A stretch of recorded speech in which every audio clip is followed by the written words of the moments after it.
Esse vídeo de hoje, a gente recebeu alguns pedidos, né, para a gente falar sobre sintomas e comportamentos em crianças. E aí teve um pedido específico para a gente falar sobre TOD. Que na nossa época era só um achocolatado. Muito bom.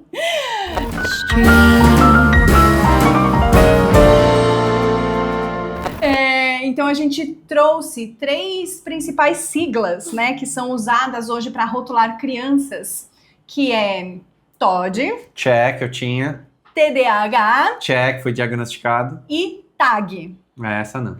tá? Então TOD é transtorno opositor desafiador.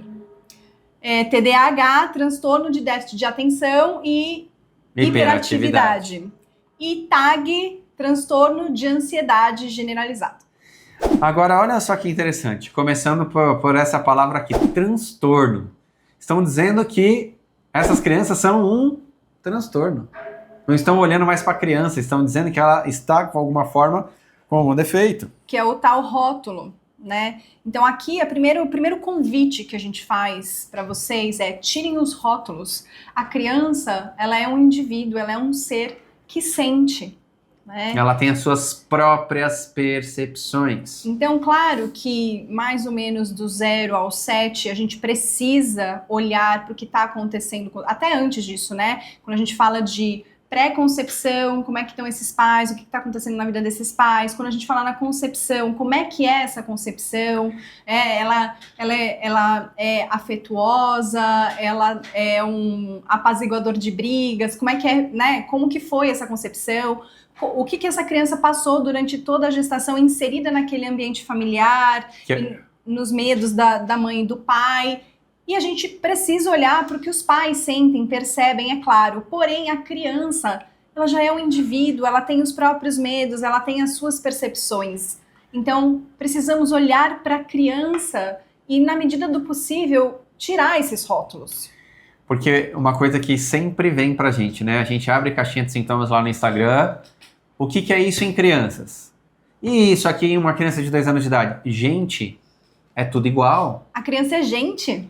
Olha a importância das coisas que a Fê falou. Como que os pais estavam antes da concepção, como foi a concepção, período gestacional. E no período gestacional, tudo que a mãe sente, o bebê que está em desenvolvimento, está sendo informado, ele também sente. O próprio parto, né, que é uma transição de uma vida intrauterina, onde eu tô ali na medida do possível protegido, onde eu tenho os meus, o que eu preciso para me alimentar, né, onde eu escuto o coraçãozinho da minha mãe, e de repente eu saio dali daquele espaço quente, né, e gostoso, e venho para um lugar onde tá cheio de luz, onde é gelado, onde tem vários instrumentos, dependendo do que acontece, eu posso ser levado para longe da minha mãe. Tudo isso tá ali presente para a criança, tá? Bom, vamos começar a falar sobre TOD, né? Que é um transtorno novo, porque antes, quando a criança tinha os comportamentos que a gente vai ler aqui, que estão descritos, né, no TOD, ninguém dizia que a criança tinha um transtorno, né? Se falava de expressões de comportamento. Só que agora esse apanhado de expressões de comportamento se tornou um transtorno presente no DSM aqui. A gente está aqui com o livro O Mito do Normal, que a gente já falou aqui. Pode mostrar mais uma vez, porque isso daqui é de utilidade pública. Todos os seres humanos deveriam ler este livro do Gabor Maté. Discordo, todos não, só aqueles que querem melhorar, porque aqueles que não querem melhorar... Sim, e aí eu tô com este livro aqui no iPad do Fê, pra gente falar um pouquinho sobre TOD, tá? Então, olha aqui, ó. Esse diagnóstico, né, de TOD, segundo o DSM, de transtorno desafiador de oposição, ou transtorno opositor desafiador, depende se é em português ou em inglês, tá? Muitas vezes associado ao TDAH, olha que curiosidade, né? E outras doenças. Se a criança ou adolescente tem um padrão frequente e persistente de raiva, de irritabilidade, de confronto, ou um comportamento vingativo com você e outras figuras de autoridade, ela pode ter transtorno desafiador de oposição. Aconselha a clínica Mayo. tá? Isso tá no DSM. A pista reside na palavra com, o Gabor Maté traz aqui. A oposição, por definição, só pode surgir no contexto de uma relação. A criança, ela não pode ser opositora se ela não tem ninguém ou nenhuma situação para se opor a, certo? Eu posso padecer isoladamente dos sintomas de um resfriado, por exemplo, ou de um tornozelo quebrado, sozinho, não preciso de mais ninguém, né, para vivenciar essas experiências. Mas eu não posso me opor a ninguém ou ficar zangado ou irritado com alguém, a menos que essa pessoa tenha algum tipo de relação comigo. Então estamos falando dos vínculos, dos apegos, das figuras que a gente deveria perceber como proteção, como segurança, tá? Se não acreditam no que estou dizendo, digo eu às vezes para plateias formadas por terapeutas, pais e mães, professores e professoras ou profissionais da área médica. Eu vi o Gabor falando isso numa palestra, tá? Ele fala assim, querem experimentar como para a gente poder ter um transtorno desses, a gente precisa de outras pessoas, né? Então, se tranquem num quarto hoje à noite e certifiquem-se de estarem totalmente sozinhos e tentem se opor a alguém. Se vocês conseguirem, porque nunca vi ninguém conseguir, ele fala, postem no YouTube, porque vai viralizar e eu tô louco pra ver, né? Então, o que ele tá dizendo aqui? Que não tem como a gente se opor a algo se não existe algo, né? Então, será que tá certo a gente rotular a criança? Ou será que a gente deveria estar olhando para os ambientes e para as figuras de autoridade que cercam essa criança? Vou trazer mais um trechinho do livro aqui, tá? Fê, pode me interromper, tá? Eu queria só trazer uma coisa que eu acho importante, volta aqui no anterior, quando eu falo, ó, confronto, irritabilidade, comportamento vingativo. Com quem que a criança aprende a expressar isso também? É o contexto do ambiente. Lembre-se que as crianças não aprendem através daquilo que a gente fala para elas. Elas aprendem por comportamento, por repetição. Elas espelham o que acontece. Então, como que é esse ambiente? Como que os pais estão agindo? As figuras que ela considera figuras de autoridade. Tá aí? Referências. Mais uma vez, é o ambiente. Continuando aqui só mais um trechinho. Como uma criança se desenvolve no contexto dos relacionamentos, né, todos nós, seu comportamento só será inteligível para nós se examinarmos o ambiente relacional dessa criança. Vistas assim, essas crianças que supostamente sofrem de TOD são aquelas a quem falta uma conexão suficiente com os adultos cuidadores. Segundo o Dr. Hammer, quando a gente pega, né, na psiquiatria esses comportamentos que não é chamado de TOD, chama de comportamento agressivo, um dos conflitos principais ali é o conflito de identidade, é não ter o meu lugar, né, não sei quem eu sou. Se não existe conexão, eu tô ali, eu não sou visto. Sozinho. Né, a percepção de estar sozinho. Falta uma conexão suficiente com os adultos cuidadores e que tenha uma resistência natural, tá, a serem controladas por pessoas em que essas crianças não confiam inteiramente ou de quem não se sente próximas o bastante. Ou seja, quando as crianças estão manifestando esse comportamento, né, que se deu o nome de um transtorno como TOD, precisamos olhar para os vínculos dessa criança, para a sensação de segurança dessa criança, para como essa criança sente que ela pode confiar no ambiente ou nas figuras que a cercam, tá? Essa aversão, né, além do mais, só faz aumentar diante de qualquer tentativa de criticá-la ou de convencê-la a mudar, porque se existe esta pessoa que quer me dominar, que quer mandar em mim, que quer me punir, né, e eu não me sinto vinculado, não me sinto protegido com essa pessoa, e essa pessoa tá me criticando e tentando me mudar, eu vou me opor mais ainda, tá? Qualificar isso de transtorno, ele coloca aqui entre aspas, não diz nada sobre a experiência interna da criança e reflete apenas o ponto de vista de quem considera essa recalcitrância um estorvo. Fazer isso também não leva em conta por completo como a dinâmica de poder emocional funciona. Não existe transtorno algum em resistir a figuras de autoridade nas quais, seja por que motivo for, não confiamos e com as quais não nos sentimos seguros. Eu não sei se a gente precisa dizer mais alguma coisa aqui, né? Acho que está dito. Então, ao invés de olhar para a criança, que tal a gente poder olhar para a gente mesmo? Ou a gente poder olhar para o ambiente onde essa criança está?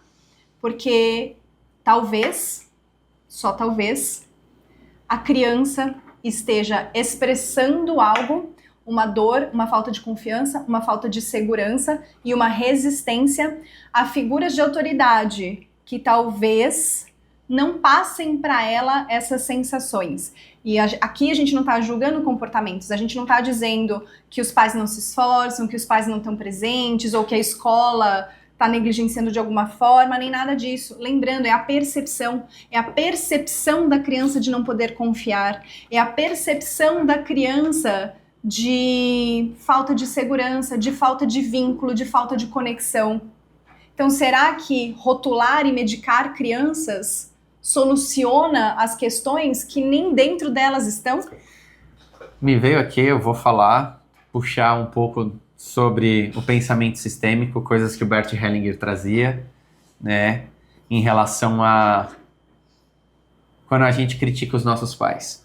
Porque as gerações atuais ficam muito, eu não vou fazer igual meu pai, porque meu pai me batia, meu pai fazia errado, minha mãe fazia isso, E aí, a gente vem para um comportamento muitas vezes que não coloca limites. E eu tô assim, tudo muitas vezes por culpa. Muitas vezes por culpa. E o que acaba acontecendo? Essa criança, ela cresce sem limites, cresce com falta dos pais, porque em outras gerações os pais acabavam de alguma forma estando mais presentes. Ou pelo menos um dos pais. Um dos pais. Isso acaba trazendo outras consequências, porque o ambiente mudou. É que eu não quero entrar em polêmica, eu quero falar isso de um lugar, mas... de que lugar você quer falar? As palavras como vêm assim, nós estamos... Não, de que lugar você quer falar isso? É um lugar de amor, mas eu quero trazer consciência, que às vezes... É um lugar de amor e de consciência. E de consciência, ok. De amor e de consciência. Que às vezes a gente fala, a gente saiu muito de uma criação raiz para entrar muito numa criação Nutella. Pronto, falei, tá?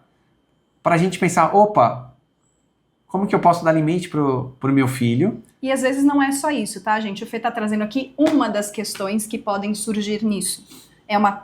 Isso aqui é complexo, tá? Tem muitos fatores que devem ser olhados, acolhidos e abordados, sim, né? Pra gente poder falar sobre isso. Sim, e tá? uma outra coisa... Quando a gente fala de falta de limites, né? Eu acho que essa fala do Fê vem pra direcionar para esse olhar. E aí nós temos uma outra coisa, né? Que também está tudo bem. Faltou para nossa criança ali recursos. Por exemplo, eu queria um presente, eu queria uma viagem, eu queria fazer uma coisa, eu não tive. Aí eu trabalho mais para conseguir dar isso pro meu filho, porque na verdade é a minha criança que quer, e eu acabo não tendo tempo também para ficar com esse filho, ao mesmo tempo disponível. E a gente entende que hoje em dia a sociedade, do jeito que ela se constitui, essa sociedade de hiperprodutividade, né, ela também nos coloca numa posição muito desafiadora. Eu preciso produzir, eu preciso fazer, eu preciso estar trabalhando para poder sentir o meu valor, para sentir que eu tenho o meu lugar, para um monte de coisas, né? E aí outras pessoas da casa, e aí a gente pode estar falando de parceiros e parceiras, de filhos, ficam desatendidos no quesito vínculo, tá? Eu não tô falando de atenção, não tô falando de presente, não tô falando de amor, eu tô falando de se sentir vinculado. Aqui em casa a gente tem esse exemplo, o Eros, um dos nossos cachorros, se a gente tá trabalhando demais, ele começa a latir pra gente e desafiar assim, opa, oi, tô aqui. É um Todd de alguma forma. Bom, eu acho que sobre Todd a gente trouxe questões importantes pra gente refletir juntos, tá? Se você tem alguma coisa pra contribuir, alguma coisa que você também não concorde, pode colocar aqui nos comentários ou mandar pra gente no nosso e-mail aqui, youtube@sejavocê.com.br, que a gente vai gostar muito de trocar com vocês, ok? E aí, né, falando de TOD, a gente vai para TDAH. Vocês viram que muitas vezes o TOD pode aparecer associado ao TDAH como a outras doenças. Doenças, muitas aspas, tá? Então vamos falar de TDAH, vou deixar o Fê falar porque ele foi diagnosticado, ele sentiu na própria pele, tá? Transtorno de déficit de atenção e hiperatividade. Ou seja, não ter atenção no que eles querem que a gente tenha atenção e ser hiperativo se torna um transtorno. Tá vendo que é uma questão... Só, hiperatividade a gente pode ler como agitação, não conseguir ficar parado, não conseguir estar sentado durante um certo tempo. Tem muitas formas da gente olhar para a hiperatividade e até para a falta de atenção, né? Como eu recebi o diagnóstico lá atrás e desenvolvi, né, um curso chamado Aprendizagem Inteligente, onde uma das coisas que a gente trabalha também é sobre o TDAH, e eu trago já de cara uma percepção diferente, que TDAH para mim é tendências a desenvolver altas habilidades. Mas não do jeito que as pessoas esperam, do seu próprio jeito. Por quê? Eu sempre pergunto quando eu vou atender alguém que recebeu esse diagnóstico, eu falo, me fala uma coisa que você gosta e você gosta muito. A pessoa, fazer isso. Você tem TDAH quando você faz isso? Não. Ou seja, ela consegue ter um hiperfoco naquilo. Ela fica focada o tempo todo. No entanto, que a própria medicina convencional, ela começa a falar que TDAH é déficit de atenção e hiperfoco. Opa, o que a gente vê dessa expressão biológica? A pessoa consegue ir de um extremo para o outro. Então, ela consegue ter esse comportamento que é julgado como uma falta de foco, né? E no outro lado desse pêndulo, ela consegue estar hiperfocada naquilo que ela se propõe a fazer e que ela tenha algum tipo de relação, né?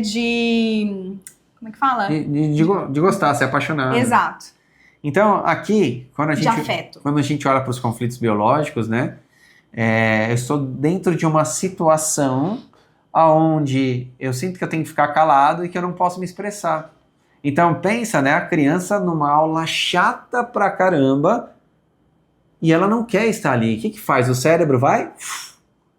Ele vai planar, ele vai para um outro lugar. E você traz bastante esse exemplo das aulas, aí a gente pode estender isso, né? A pessoa tá ali, a criança tá ali no meio de pessoas com as quais ela não se identifica, ou num grupo onde ela se sente desconfortável, tá? A atenção dela também vai fazer isso, porque é uma questão de sobrevivência. Eu não quero estar aqui, ou eu não quero ouvir isso, ou eu não quero fazer isso, mas eu sou obrigada. Então, a minha cabeça, né, ela se distrai.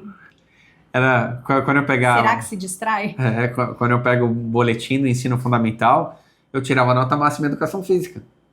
E as outras matérias era tudo satisfatório. Mas educação física não é importante. Opa, qual foi a minha formação? Educação física. Quando eu entrei na faculdade de educação física, a matéria que é considerada mais difícil, a anatomia e a fisiologia, eu tirava nota máxima. Na minha época, lá em 2006, a universidade que eu estudei, ela tinha uns 6 campos pelo menos. Eu fui o aluno número 1 de todos os campos em anatomia. Mas eu tinha diagnóstico de TDAH, como é isso possível? Porque eu amo anatomia. Então é fácil ficar focado, prestar atenção, além de meu professor era muito bom. Tem um afeto direcionado para aquilo, tem uma libido direcionada para aquilo, tá? Então aqui, para os pais, né, de crianças que são crianças e adolescentes, né? Aqui a gente está falando de crianças, mas isso se estende, né? Que foram diagnosticadas com TDAH, para onde olhar? E hoje entra isso daqui, ó. Né, eu acho que a primeira coisa para olhar antes da gente... Para a gente poder direcionar e ajudar vocês, né, nessa percepção. Hoje nós estamos num mundo onde temos estímulo o tempo todo. São muitos estímulos. A gente não fica mais parado sem estar recebendo informação. Então, quando você vai para um ambiente onde a sua mente ela sente tédio, ela vai planar, ela vai buscar outra coisa. Se essa criança está com dificuldade, primeiro, excesso de estímulos. Segundo, olhar... Pode ser excesso de atividades também. Excesso de atividades também, sobrecarrega, a mente só quer descansar. Tá, então são pontos para se olhar. Uma outra coisa, falando do que a gente falou, estar em aulas que são extremamente chatas, tediosas, ela não quer estar ali e a mente dela vai vagar, ponto. Ou em grupos onde ela não se sente confortável e não se sente segura. Então, quer melhorar isso? É sentar e conversar com essa criança, Entender quais são os desafios dela. Tentar dar um significado para aquilo que ela está aprendendo. Uma coisa que, assim, eu estou dando a minha opinião, tá? Na minha época, nós estudávamos 8 matérias no ano. Eu já peguei clientes, né, adolescentes, que estudam 22 matérias no ano.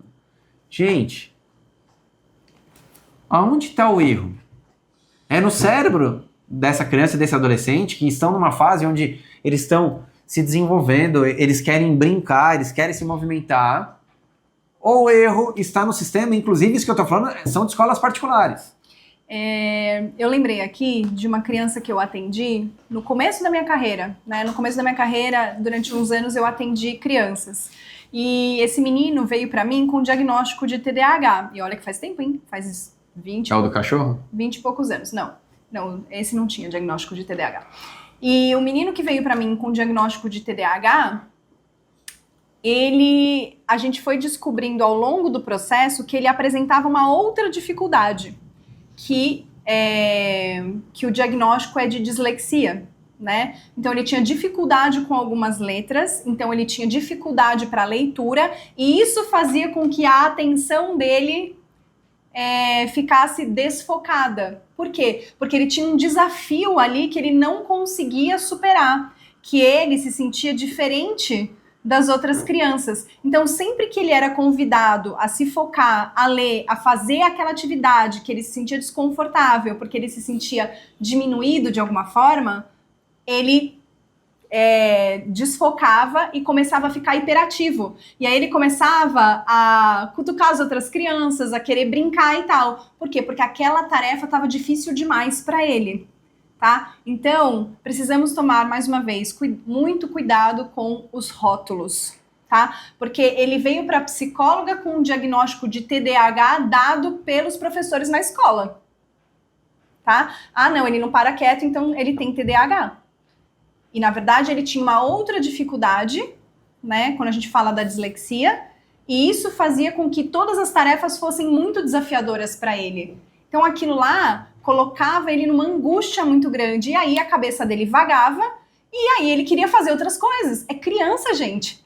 Criança. Estava extremamente incomodado, não sabia dizer por quê, e ninguém sabia. Então ele começava a convidar os coleguinhas para brincar. Estamos falando de crianças. Eu acho que TDAH sem mais.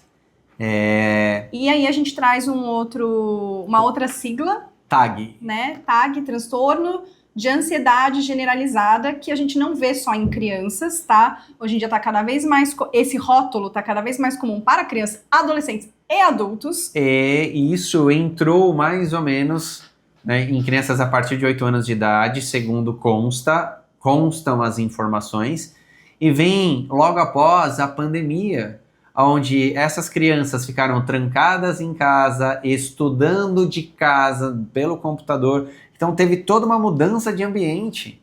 Então não foi assim, a gente estava no comportamento normal e do nada aconteceu que várias crianças começaram a expressar um comportamento ansioso. Aí que tá. Aí qual que é a diferença da ansiedade, né, e de um transtorno de ansiedade generalizado, ou do nome que deram, né? Então assim, ansiedade é uma coisa que todos nós sentimos, tá? Inclusive algumas crianças, quando elas têm desafios, né? Desafios que fazem parte da infância, né? Ir para uma nova escola, começar as aulas de natação, enfim, desafios que são os mesmos lugares que nos colocam em ansiedade, porque a ansiedade faz com que a gente tente antecipar algumas coisas para a gente estar mais alerta para aquilo, com atenção naquilo, tá? Isso é ansiedade. Todos nós temos, tem algumas situações do nosso dia que exigem que a gente se conecte com esse sentimento de ansiedade. O transtorno de ansiedade generalizado, ele é diagnosticado quando a pessoa tem momentos ansiosos duradouros por muitas vezes ao dia. É como se a ansiedade exacerbada tornasse o dia da pessoa desafiador ou disfuncional. Aquela pessoa tem tanta ansiedade que ela não consegue fazer as tarefas, que ela não consegue sair dos medos dela. E tá? aqui, né, como que a gente está falando principalmente nas crianças, vamos pegar o que a Fê falou mais atrás no vídeo aqui. São muitas tarefas para realizar no dia e é só uma criança. Então, coloca uma atividade atrás da outra para essa criança. Ah, não, a criança está se desenvolvendo, eu vou tacar. Quais são as demandas do ambiente desses pais, desses professores em relação a essa criança? Porque quando a gente também vê a criança muito ansiosa, ou com um comportamento muito ansioso, às vezes essa criança está se autocobrando demais, né? E a criança nem sabe direito o que é isso, mas ela internaliza essas vozes de fora, né? Então, o que é exigido dessa criança de uma forma geral e por que ela já está num nível de autocobrança muito grande, de eu tenho que ser o melhor, eu tenho que tirar 10, eu tenho que fazer tudo direito, eu tenho que me comportar, né? Eu tenho que dar conta de tudo. Atendi uma criança agora, faz pouco tempo, onde ela sente que ela tem que cuidar da mãe. Então ela vê a mãe sofrendo, ela não quer dar trabalho para a mãe e ela ainda quer parecer forte, não falar das fragilidades com a mãe. Isso é comum, tá? Então, porque as crianças, de alguma forma, dentro delas, elas têm um desejo de salvar os pais, né? Se elas percebem os pais sofrendo, elas se colocam numa autocobrança de, primeiro, de não darem trabalho, né? E de não deixar a mãe ou o pai tristes. Se a gente pensar entre 2020, 2021 e 2022, né, imagina as informações, ó, você tem que tomar cuidado, porque senão você pode matar sua avó, você pode matar... Olha só, mais uma informação para uma criança ter que tomar cuidado com as atitudes dela, porque essa atitude pode gerar uma morte. Eu acho que quando a gente pensa lá no período da pandemia, é sobre isso, né? Mas isso se estendeu depois e a gente precisa olhar o que a sociedade está fazendo com essas crianças. Quais são essas demandas que estão para além do que uma criança é capaz de responder? Em resumo, hoje a criança não pode ser criança. A criança, eu atendi há mais ou menos um ano e pouco atrás, uma menina de 11 anos que eu falava, nossa, eu tô conversando com uma mulher de 30. Aonde que tá o tempo de brincar?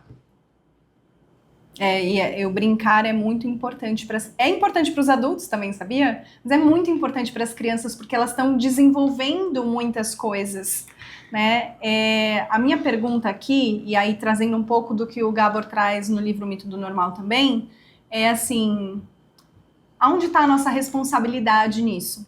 Se as crianças estão manifestando cada vez mais sintomas e transtornos e patologias, será que isso é realmente culpa das crianças, né? Ou será que isso é responsabilidade da cultura, da sociedade, da comunidade, né? De quem está responsável por cuidar, de quem está responsável por ajudar essa criança na autorregulação que a criança não tem.